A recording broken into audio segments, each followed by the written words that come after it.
I don't particularly like magic tricks, but I did enjoy Do You Believe in Magic? This is in the ninth episode of the 12th season of Arthur, and it starts off a little bit peculiarly, to be honest, because it starts off with Arthur doing a card trick, and it's incredible and it goes well, and everybody's impressed. And then Buster, out of nowhere, the next day turns up in a kind of cloak and top hat in traditional magician's garb and starts to do magic. And I feel like the beginning's very disjointed. We never really found out how Arthur learned that trick, why he was so good at it but didn't know any other tricks, where the interest came from. And then Buster doing this out of nowhere didn't really seem to make a lot of sense either. But once we get over that initial hurdle, it's all about Arthur being jealous of Buster's success because he starts to become really good at magic and everybody's paying him loads of attention when it was Arthur who first did the trick to begin with.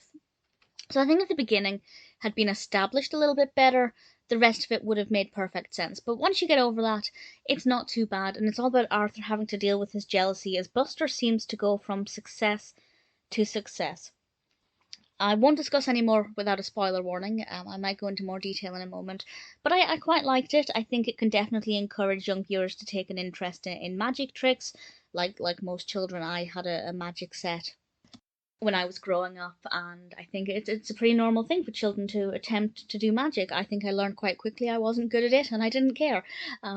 That's both I didn't care that I wasn't good at it, but also eventually I kind of don't like. There's something about magic tricks that make me feel uncomfortable, and I don't know if it's the unknown or the deceit.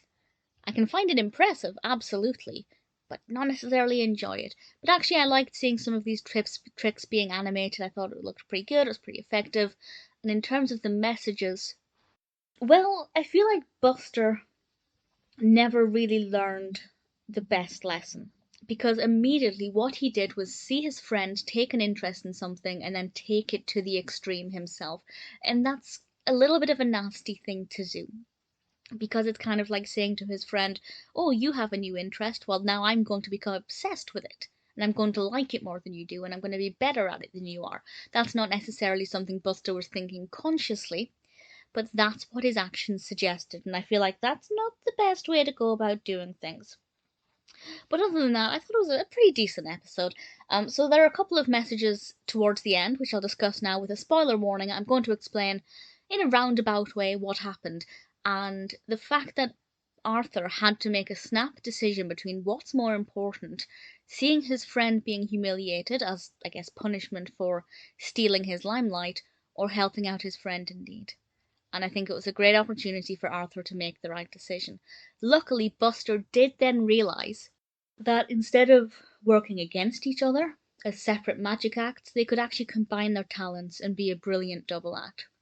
I still think Buster should have been more aware of the fact of what he did to Arthur, but that aside, I think he still learned a good lesson. So it is a good episode. As I said, I don't really care for magic tricks, but nevertheless, I did enjoy it.